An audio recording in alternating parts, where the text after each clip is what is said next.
Olá, tudo bem? Hoje vamos para a nossa aula sobre estrutura populacional. E falaremos também sobre alguns indicadores. Quando se fala do estudo da estrutura populacional, o que nós estamos falando? Estamos falando de fazer uma espécie de raio-x da população brasileira, né? Em relação aos grupos de idade, através da pirâmide etária, né? Através da divisão da população por gênero, né? No caso, o IBGE trabalha com masculino e feminino, né? Ativos e inativos, ativos por setores econômicos e também costumamos falar um pouco sobre indicadores em relação à distribuição de renda e o IDH, o Índice de Desenvolvimento Humano, certo? Então, o estudo da estrutura ele tem como objetivo realmente fazer o perfil da população brasileira, como é que ela está formada em vários aspectos, né? E aí nós vamos fazer isso por etapas, ok? A primeira etapa que nós vamos falar é sobre a estrutura etária, que é quando você faz um estudo da população por faixas de idade. E se usa um gráfico, né? Se utiliza um gráfico chamado pirâmide etária, que é o gráfico que traduz essa realidade de faixas etárias da população. A pirâmide etária, como o nome propõe, né? O princípio, né? Ela tem uma forma de pirâmide, mas você vai ver que ao longo da transição demográfica essa pirâmide vai mudando de formato, né? Falaremos sobre isso. E, como toda pirâmide, ela tem uma base e um topo, né? A base representa as faixas menores de idade, né? 0 a 4 anos, 4 a 8 anos, 8 a 12 anos, né? E o topo da pirâmide representa as camadas mais idosas da sociedade, né? 60 anos a 64, 65 a 69, né? E assim sucessivamente, até acima de 80 anos, lá no topo da pirâmide, né? E na parte intermediária da pirâmide você teria as pessoas classificadas como adultas, né? A classificação entre jovens, adultos e idosos, ela pode variar um pouco em termos de faixa etária, né? Vai depender da referência dos estudos, né? O mais clássico é falar de 0 a 19 como jovens, né?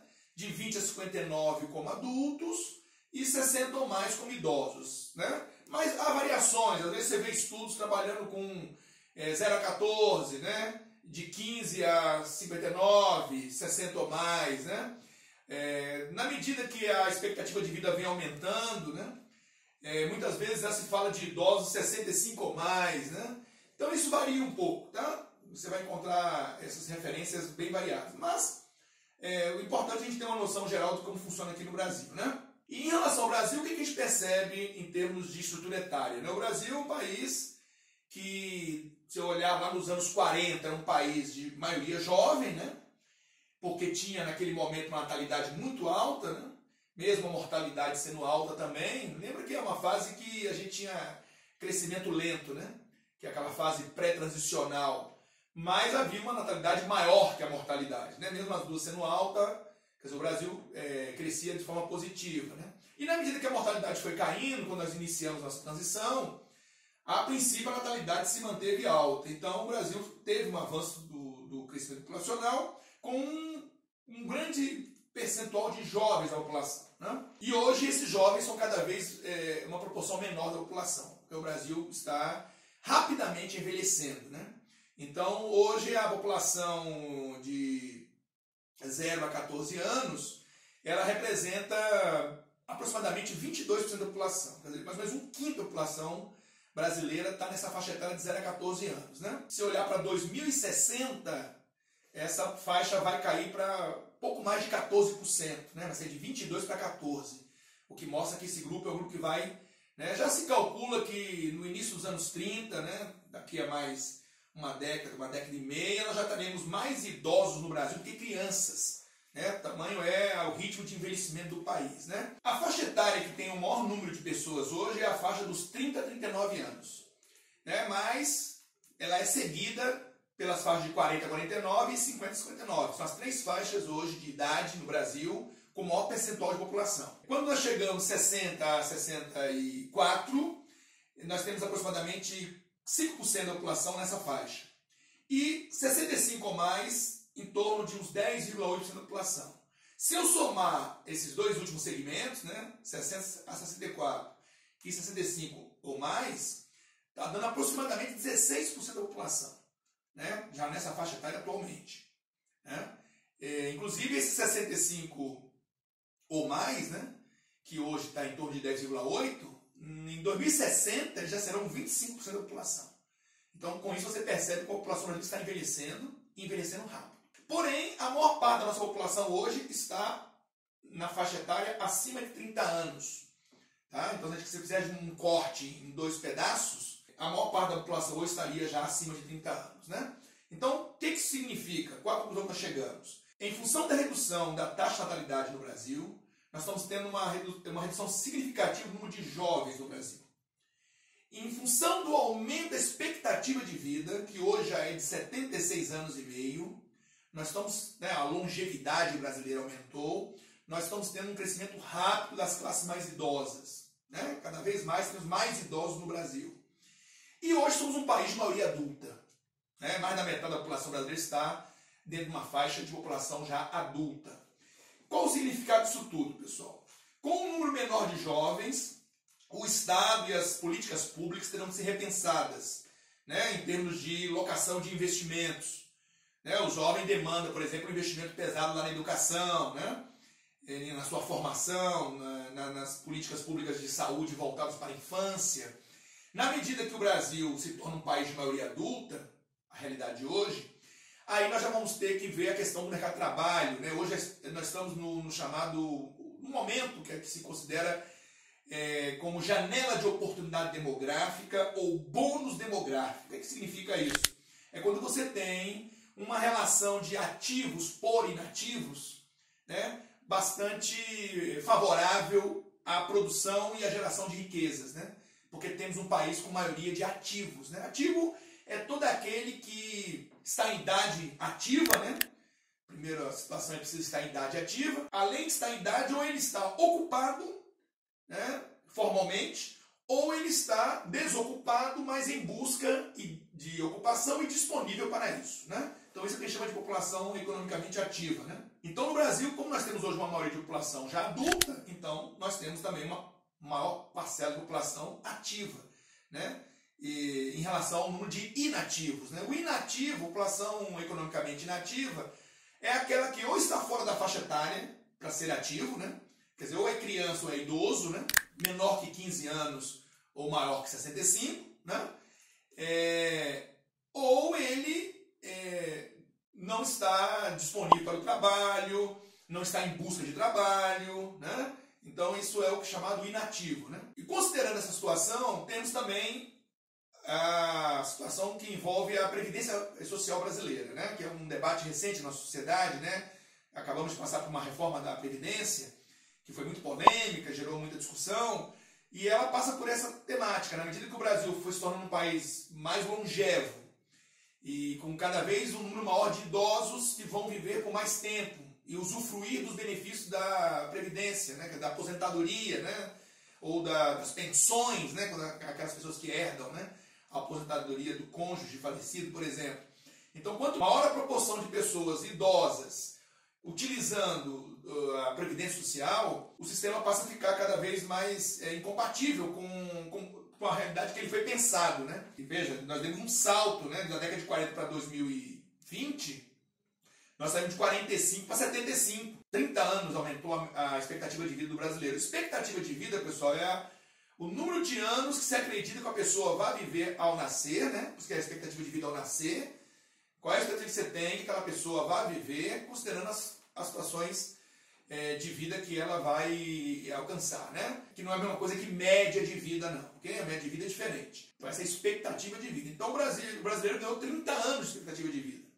Então, a Previdência, que tinha sido pensada numa outra situação de idade demográfica brasileira, precisou ser revista já algumas vezes, né? Houve mini reformas e agora uma reforma maior, né?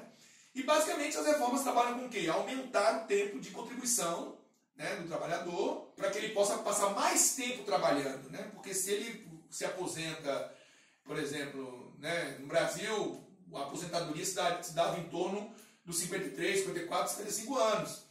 Então, para viver até os 75 anos, em média, né, Estamos falando de mais 20 anos aí na média, né? Uma pessoa vivendo às custas do sistema previdenciário. E no Brasil a previdência é o seguinte, os que trabalham pagam para aqueles que não estão mais trabalhando. Quem paga o salário deles são os que trabalham. Não tem uma poupança, uma reserva que não precisa mexer com quem está trabalhando atualmente. Não é assim que funciona, né? Então isso também começa a preocupar, né? Então mais pessoas têm que continuar trabalhando por mais tempo para sustentar o crescente número de pessoas que estão se aposentando, né? Então, por isso se mexeu na idade mínima para se aposentar, né? Se elevou a idade mínima, tanto para homens quanto para mulheres, né? E também a questão da contribuição, né? Tem se falado também de rever as contribuições, né? Para poder contribuir mais, né? Dependendo da sua faixa salarial, você vai contribuir mais, né? Essa é uma outra mudança. E também houve uma mudança no cálculo, né? Do benefício, né? Antes você considerava tipo 80% das melhores contribuições, né? E agora é 100% das contribuições, então isso diminuiu um pouco a média, né? Então só alguns ajustes para você entender a necessidade de se rever a previdência para que ela não sucumba, né? Porque daqui a pouco ela não suporta, né? O peso do crescente número de idosos aposentados ou pensionistas dependendo dos que trabalham, né? Que a tendência é que o número de adultos vá diminuindo e o número de idosos vai aumentando, né? Já está diminuindo o número de jovens, no futuro vai diminuir o número de adultos, né? E crescentemente teremos um maior número de idosos, né? Essa é a tendência, né? E aí a nossa pirâmide muda de formato. A princípio, como é que a pirâmide brasileira era? Uma pirâmide mesmo, né? Forma piramidal mesmo, né? Um triângulo, né? Quando a gente fala pirâmide, na verdade você está vendo duas dimensões apenas, seria um triângulo, né? Com uma base larga e um topo estreito, né? Natalidade alta, com a mortalidade alta, né? Lá atrás, tá? Nos anos 40, 50. Mortalidade alta, mortalidade alta. Então, longevidade baixa, né? E mais jovens do que adultos e idosos, né? Só que isso mudou, né?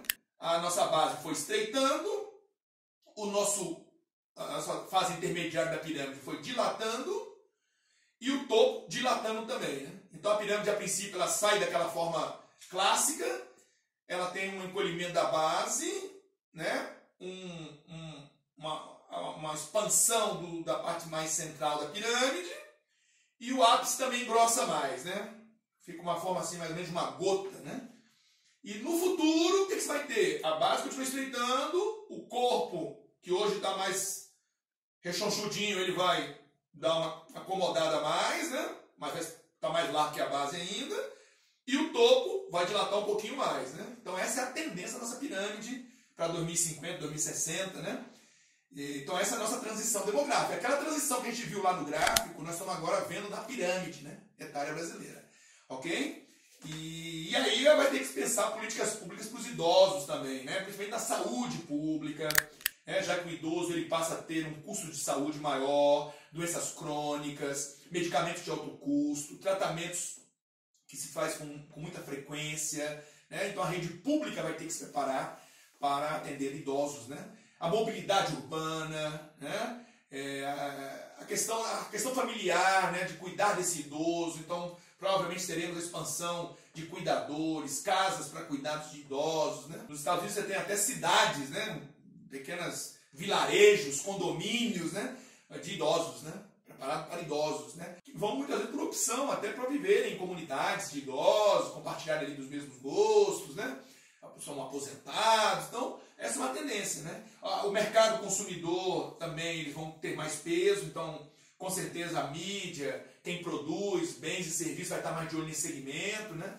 Certo? E aí a nossa sociedade vai precisar repensar o seu modo de ver como um todo a sociedade, né? Nós sempre tivemos uma sociedade muito pautada na juventude, né? E daqui para frente nós vamos ter uma sociedade mais madura.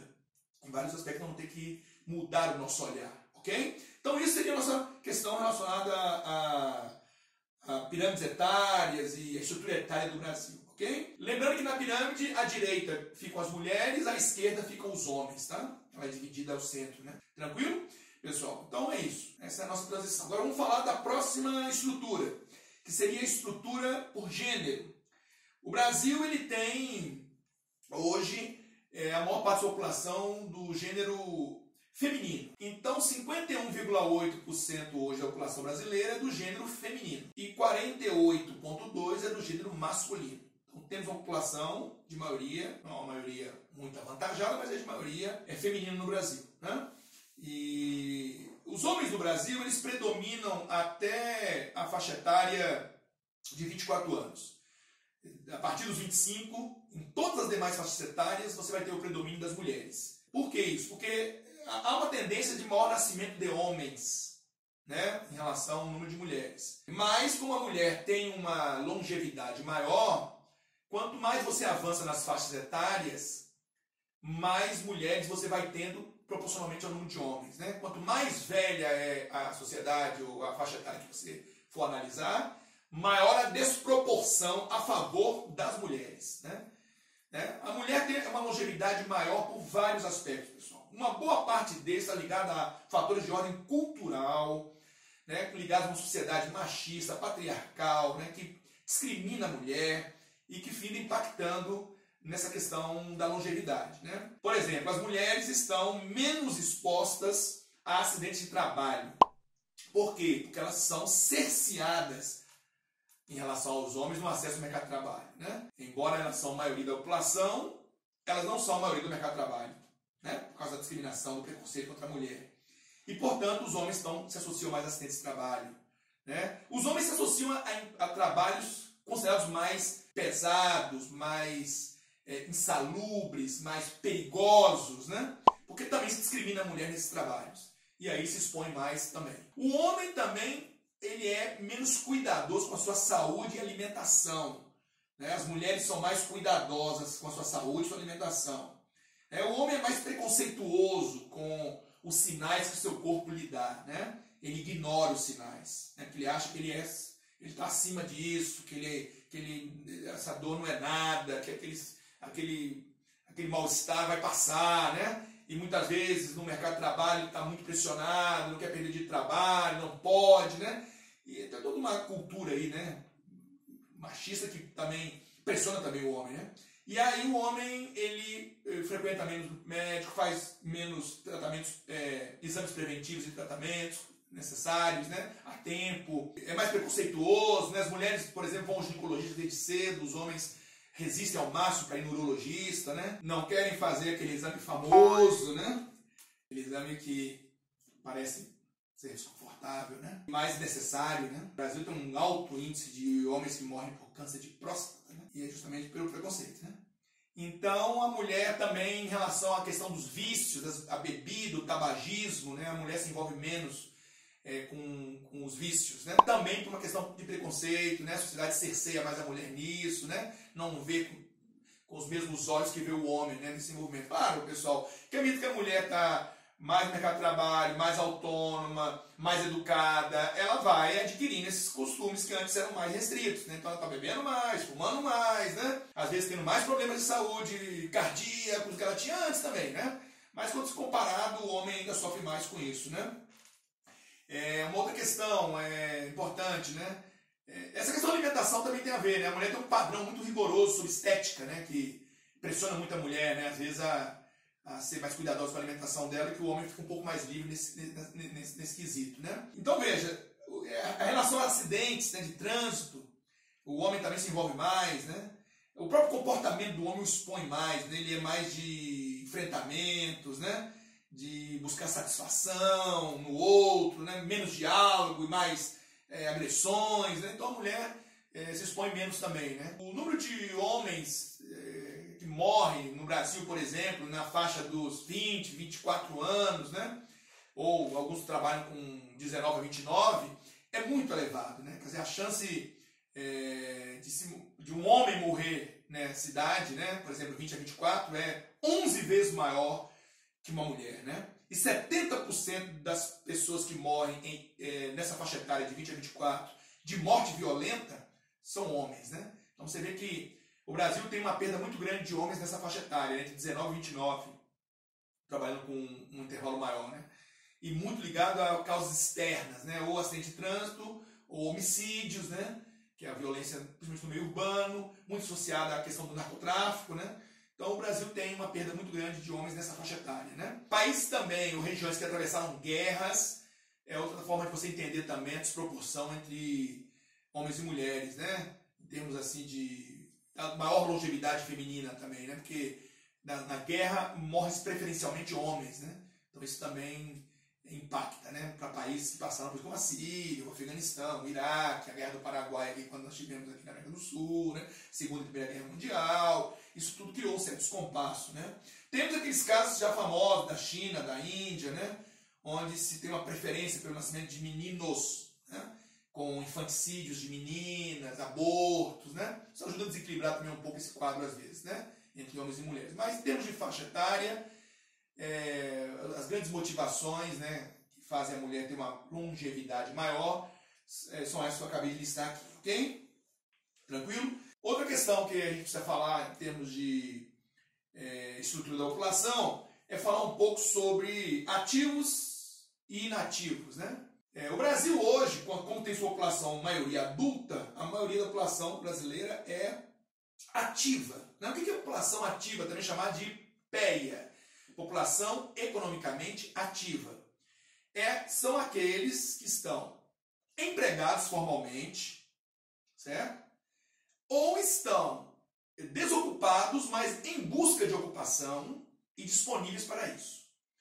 Geralmente o IBGE trabalha com os últimos 30 dias, né? Se você estava procurando emprego nos últimos 30 dias, você é classificado como ativo. Claro, para ser PEA, população economicamente ativa, você tem que estar em idade ativa, né? Que a gente chama de PIA, população em idade ativa.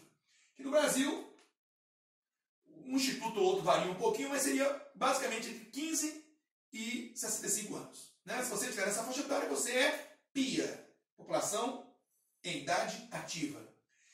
E sendo PIA, você pode ser população economicamente ativa, que é a chamada PEA, ou população não economicamente ativa, ou inativa, né? Que a gente também chama, né? Que seria PEI, né? População economicamente inativa, né? Então, no caso do Brasil, a população ativa já é mais da metade da população, né? E, certo? Com a maioria dessa população masculina, né? Embora ela não seja a maioria da população como um todo, a população masculina é a maioria da população ativa, né? Claro, a mulher sofre muita discriminação no mercado de trabalho, seja pela questão da gestação e do número de filhos que ela tem, né? Quanto maior o número de filhos que a mulher tem, menor o seu salário médio, né? A questão das atividades domésticas, ela que está mais envolvida com o trabalho doméstico. A mulher no Brasil, em média, trabalha 8 horas a mais do que o homem, né? Por semana nas atividades domésticas, né? Então ela se envolve muito com isso. E há muito preconceito também na promoção da mulher, né? 1/3 dos cargos gerenciais pertencem às mulheres, né? 2/3 pertencem aos homens, né? No serviço público, isso é minimizado em função de ser concurso, né? Que ninguém vai definir se você vai entrar ou não olhando na sua face, né? Mas sim se você é aprovado num concurso, né? Mas, por exemplo, nos cargos eletivos, né? A presença da mulher também é mínima, né? Então, a mulher sofre muito preconceito, né? E por isso ela tem estudado mais, né? Ela tem sido mais frequente às escolas, a frequência feminina é maior que a masculina, né? A frequência média, e ela tem avançado mais nos estudos, né? Mais anos nos estudos, né? Isso para quê? Para tentar vencer esse preconceito que ela sofre, né? Ok? E isso porque nós estamos falando de mulheres e homens. Se eu começar a entrar na questão dos grupos étnicos, aí a coisa se torna mais complicada, né? Porque aí a mulher preta, como o IBGE chama, né, estaria numa situação mais complicada, porque se ela é mulher, se ela é preta, se ela é pobre, ela está sofrendo 3 preconceitos aqui sobrepostos, né? O de ser mulher, o de ser preta e o de ser pobre, né? Então ela ficaria na base dessa pirâmide toda. E o homem branco, de melhor classe socioeconômica, estaria no topo dessa pirâmide, né? Bom, outra questão, já que estamos falando disso, é a questão de raça-cor no Brasil, né? Já que estamos falando da questão racial no Brasil, né, vamos tratar um pouquinho da composição da população brasileira pelo critério raça-cor, como diz o IBGE, né? Então, 46,7% aproximadamente da população brasileira é tida hoje como parda, né? E 44,2% como branca. E aproximadamente 8,2% como negra, né? Preta, na verdade. O IBGE trabalha com preta, né? O IBGE trabalha a negra quando ele junta a preta mais a parda, né? E aí quando eu junto a preta mais a parda no Brasil, isso é mais da metade da população hoje no Brasil já é preta parda, né? Então hoje nós não somos um país mais de maioria branca, né? Ou porque a maioria, se você quiser isolar os grupos, é parda, ou porque se você quiser juntar parda e preta, que dá negra, né? Também é maior que 50%, né? Então, isso é um dado que mudou. Os amarelos e indígenas dão 0,9%, menos de 1%, né? Então, essa é a nossa composição hoje raça-cor no Brasil, né? Quer dizer, o Brasil ficou menos branco. Um outro dado também que se estuda quando se fala de estrutura da população é a divisão dos ativos por setores econômicos, né? Nós temos ao todo no Brasil, trabalhamos com 3 setores, né? O primário, que é a agricultura pecuária, né? Extrativismo, que não envolva muita tecnologia nem muito capital, né? Porque se envolver a indústria extrativa, né? Aí é secundário, né?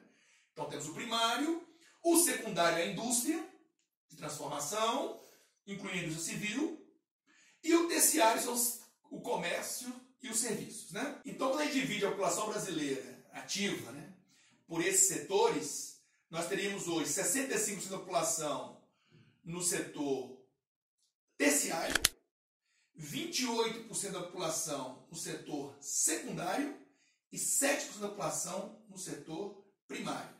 Esses são dados de 2015, né, nossa divisão, né? Então, o Brasil é um país o último censo apontava para 84% de população urbana, né? Então, nós somos um país bastante urbanizado, um dos mais urbanizados do mundo, e óbvio, então, que nossa população ativa se concentra muito em setores urbanos, né? Que é o setor industrial e o setor dos serviços e do comércio, né? Embora a agricultura brasileira tenha um peso grande na composição do PIB, né? Principalmente a cadeia do agronegócio e na geração de renda, mas em termos de estrutura da população, né? De ocupação, né? Com a mecanização intensa dos processos produtivos no campo, isso é um processo histórico no mundo inteiro, né? Foi diminuindo a população ligada à atividade primária, né? Ok? Tranquilo, pessoal? Então esse é um outro aspecto que também a gente estuda na estrutura populacional. E um último aspecto que eu queria comentar, pessoal, em relação à nossa composição raça-cor, né? Que eu já até comentei com vocês, queria só fazer uma parte. Uma é a questão indígena brasileira, né? Nós temos no Brasil... os indígenas hoje compõem uma parte ínfima da população brasileira, embora eles originalmente são os povos que viviam por aqui, mas historicamente a gente já conhece essa história, foram dizimados, né, por doenças, por ataques e tudo mais, e hoje estão muito ali no centro-norte do país, né, com a presença mais majoritária deles nessa região. Existe toda uma luta aí por definir áreas indígenas, né, e demarcar terras indígenas e, de certa forma, protegê-los a eles e seus recursos naturais, né? Há todo um debate em relação a isso no atual governo. As imagens e pesquisas mostram que as áreas que foram transformadas em áreas indígenas são ainda bastante preservadas, né? E existe uma questão também ligada à qualidade de vida dos índios, né? Que em muitos lugares é muito precária, né? Um grande número de suicídios entre índios, de prostituição, né? De alcoolismo, né? Então, assim, os índios brasileiros, subnutrição, né? Eles vivem uma situação bastante precária. A gente discute muito a questão racial no Brasil, né? Racismo, discriminação, preconceito, mas falamos muito em relação à população negra, preta, mais precisamente, como diz o IBGE, né? Mas se fala pouco da questão indígena no Brasil, né? E eles têm um órgão, FUNAI, né, que deveria zelar por eles, mas é um órgão que depende muito da vontade política, né? E vai depender de um governo para o outro como é que isso vai ser tratado, né? E, em linhas gerais, há muita negligência em relação a isso. E uma outra questão é a questão racial do Brasil, né? Eu estou falando em questão de população preta e população branca, ou população branca e não branca, né? Quando eu falo branca e não branca, eu incluo os pardos aqui também, nos não brancos, né? Que é uma questão do preconceito racial que o Brasil tem, né? A gente discute muito isso. O Brasil não é uma democracia racial, como gostam de vender muito, e quem mostra isso são os dados, né? Você tem os negros no Brasil ganhando menos que os brancos, né? Estando mais desempregados que os brancos, né? Tendo menos escolarização que os brancos, compondo a maior parte da população carcerária no Brasil, e são as maiores vítimas da violência urbana e policial, né? Então, os dados vão mostrar claramente que o Brasil é um país racista, né? Um Brasil que discrimina, que tem preconceito contra o negro, né? E é um preconceito estrutural, está aí na sociedade, é no olhar, é na palavra, né? É na receptividade ou não. Né? Em vários momentos você se depara com a questão racial no Brasil. Né? Então eu quero ressaltar isso para ficar claro que os dados deixam muito explícita a situação racial, de racismo que o Brasil sofre. Né? E como eu já tinha me reportado antes, a questão da mulher preta, pobre, né? Que somatiza todos os preconceitos, né? É um problema sério que precisa ser visto, né? Em termos de violência doméstica, que mais sofre, né? A maior parte das casas monoparentais, né? Que é aquela casa que tem apenas uma pessoa, né? Um chefe de família, né? É de mulheres pretas, né?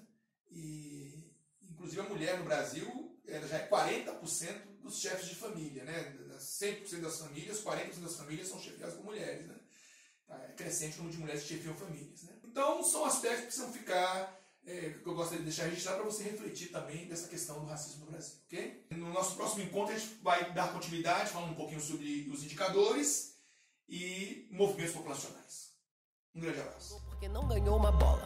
O tempo foi passando, ela foi crescendo. Agora lá na rua ela é a preta do sovaco fedorento que alisa o cabelo pra se sentir aceita. Mas não adianta nada, todo mundo a rejeita. Agora ela cresceu, quer muito estudar. Termina a escola, apostila, ainda tem vestibular e a boca seca. Seca, nenhum cuspe. Vai pagar a faculdade, porque preto e pobre não vai pra USP. Foi o que disse a professora que ensinava lá na escola, que todos são iguais e que cota é esmola. Cansada de esmolas e sem o din da faculdade, ela ainda acorda cedo e limpa 3 apartamentos no centro da cidade. Experimenta nascer preto, pobre na comunidade. Você vai ver como são diferentes as oportunidades.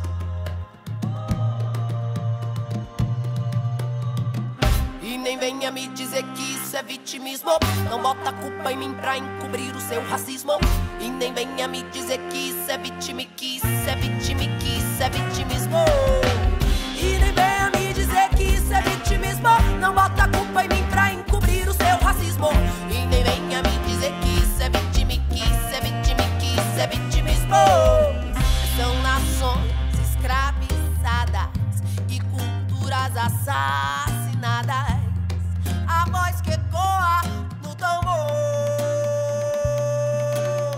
Chega junto e venha cá.